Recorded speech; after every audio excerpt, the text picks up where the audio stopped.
बिस्मिल्लाहिर्रहमानिर्रहीम। अस्सलाम वालेकुम काश्तकार भाइयों। ज़ीरे की काश्त के हवाले से आज आपसे बात करनी है कि आज की हमारी जो वीडियो है ये ज़ीरा क्या हम पंजाब में, जनूबी पंजाब में और पाकिस्तान के इन इलाकों में ज़ीरे की काश्त कर सकते हैं या नहीं कर सकते। अगर कर सकते हैं तो किस लेवल तक हो सकती है, क्या पैदावार आती है, कितनी पैदावार मुतवक्को है, कौन सी किस्म हम लगा सकते हैं। तो आज की हमारी जो पूरी वीडियो है ये तमाम वीडियो ज़ीरे की काश्त के ऊपर है कि अगर हम ज़ीरा काश्त करना चाहें तो कौन सी ज़मीन को तरजीह देनी चाहिए।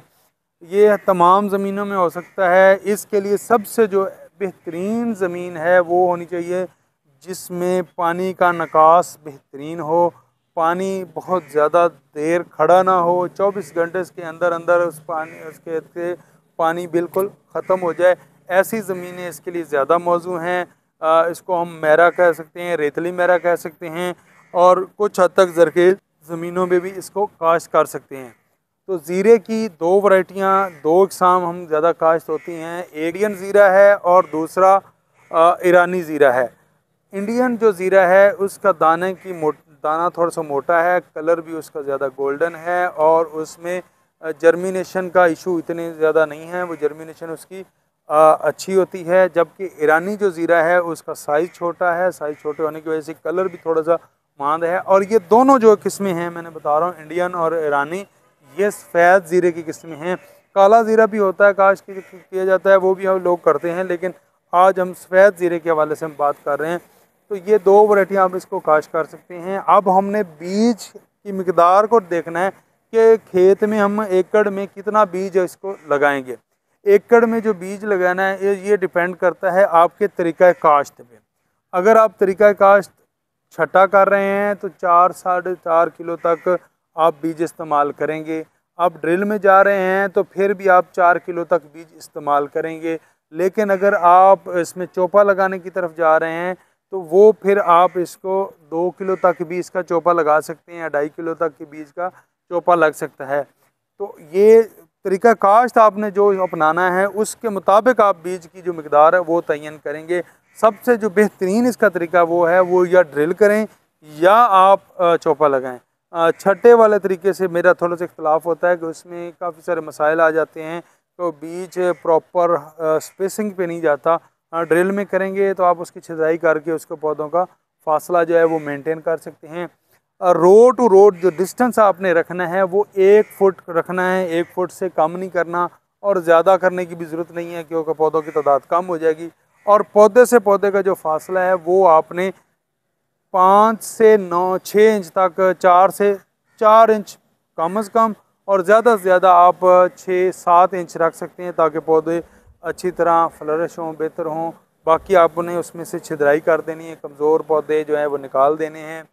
इस तरीके से ये हो जाएगा। और अक्टूबर का जो पूरा महीना है और नवंबर के पहले 5-7 दिन तक आप इसकी काश्त, जो वक्त काश्त के हवाले से मैं बात करूं, तो इसको आप काश्त कर सकते हैं।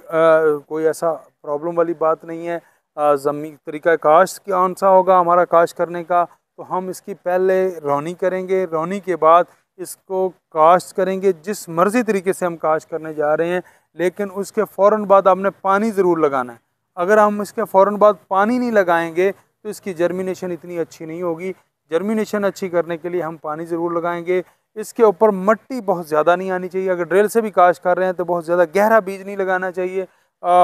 चोपे से लगा रहे हैं तो फिर भी ज़्यादा गहरा बीज नहीं होना चाहिए। 1-1.5-2 सेंटीमीटर इतना ही काफ़ी है। इसके अंदर मिट्टी ऊपर थोड़ी सी आनी चाहिए और ये जर्मिनेशन इसकी हो जाती है। जर्मिनेशन तो इसकी अच्छी हो जाती है। इसमें जो मसाइल हमें आते हैं वो क्या आ रहे होते हैं कि यहाँ पे सर्दी की वजह से इसके पौधे के जो पत्ते हैं वो थोड़े थोड़े पर्पल होना शुरू हो जाते हैं, सब्ज़ से पर्पल की तरफ जाना शुरू हो जाते हैं। तो उस वजह से हमें कोई फंजीसाइड स्प्रे कर देना चाहिए और थोड़ा सा पोटाश वगैरह का स्प्रे हम कर सकें, अमाइनो एसिड का स्प्रे कर सकते हैं, जिससे थोड़ी सी इसमें ताकत आ जाएगी और सर्दी बर्दाश्त करने की इसमें सलाहियत आ जाएगी। दूसरा हमारा जो मसला आता है वो जब फरवरी में जब ये पकने शुरू हो जाता है, उस वक्त थोड़ा सा मौसम जब गर्म होता है तो इसमें फंगस का हमला होता है। उस फंगस से बचाने के लिए हमें जनवरी के एंड पे इसमें कोई फंजीसाइड स्प्रे कर देना चाहिए ताकि नमी की मिकदार बढ़ने से और बारिश की वजह से और टेम्परेचर के बढ़ने से, थोड़ा सा बेहतर होने से इसमें फंगस ना आए। अगर फंगस लग जाती है तो इसके में बीज जो है वो बहुत कम लगेगा, और बीज कम लगने की वजह से ये पौधे फिर उतनी पैदावार हमें नहीं देंगे। तो ये पानी इसको कितना चाहिए, पानी के हवाले से अगर मैं बात करूं तो एक पानी जो हमने जर्मिनेशन के वक्त वो शुरू में स्टार्ट में लगाया है बिजाई के वक्त, उसके बाद 1 से 2 पानी हमें चाहिए होंगे। मौसम को देखते हुए अगर इस दौरान बारिश हो जाती है तो फिर हमें पानी की ज़रूरत नहीं होगी। तो खाद के हवाले से क्या बात है, तो खाद के हवाले से अगर आप एक DAP 1 बोरी इस्तेमाल कर लेते हैं, आधी बोरी इस्तेमाल कर लेते हैं, लेकिन मेरा मशवरा ये होगा आपसे कि आप इसको ऑर्गेनिक लेके चलें। ऑर्गेनिक लेके चलेंगे, इसका जो क्वालिटी अच्छी होगी, बेहतर होगी, और इसमें जो खुशबू है वो ज़्यादा आएगी। वैसे आप खाद डालना चाहें तो आप आधी बोरी से 1 बोरी तक DAP इस्तेमाल कर सकते हैं। उसके बाद अगले पानी पे आप थोड़ी बहुत यूरिया दे सकते हैं, और पोटाश का इस्तेमाल आप पहले कर सकते हैं। तो ये की जा सकती है, लेकिन मेरा मशवरा यही है कि आप इसको ऑर्गेनिक लेके चलें, इसको केमिकल जो फर्टिलाइज़र है वो देने से गुरेज करें। तो ये वो तो पैदावारी टेक्नोलॉजी थी। आप इसके अलावा कोई ख़ास किस्म के जो कीड़े हैं, वो रस चूसने वाले कीड़े भी आते हैं, दूसरे भी आते हैं, इनका तदारक उसी तरीके से हम जैसे हम बाकी चीज़ों का करते हैं इसी तरीके से स्प्रे इस पर भी किए जा सकते हैं।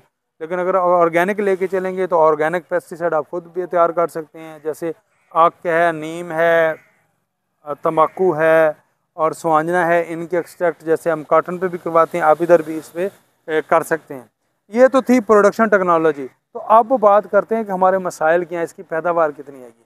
तो खासकर भाइयों, पैदावार जो इसकी है ना, वो मुख्तलिफ लोग मुख्तलिफ बातें कर रहे हैं। तो ये पैदावार इसकी डिपेंड करती है, अगर फेवरेबल मौसम तो हो गया तो पैदावार आपकी 3-4 मन 5 मन तक हो सकती है। अगर फेवरेबल मौसम ना हुआ तो फिर हो सकता है कि इससे पैदावार काफ़ी हद तक कम हो जाए। 10 मन तक मुख्तलिफ लोगों की बातें मैंने सुनी हैं, कुछ लोग 18 मन वाले भी हैं, तो मेरी राय 18 मन वाले के साथ नहीं है। लेकिन आपकी पैदावार अच्छी हो सकती है अगर मौसम ने साथ दिया, क्योंकि ये फसल ऐसी है कि आपने पहले कभी काश्त नहीं की।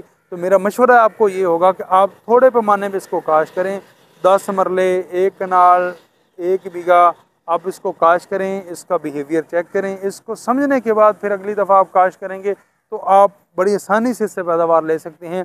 तो ये कुछ बातें थी ज़ीरे की काश्त के हवाले से। अगर इसमें कोई बात रह गई हो जो आप पूछना चाह रहे हो, या मैं कोई मिस कर बैठा हूँ, तो वो आप कमेंट सेक्शन में पूछेंगे तो मैं इंशाल्लाह उसका जवाब वहाँ पे दे दूँगा। बहुत शुक्रिया। अल्लाह हाफ़िज़।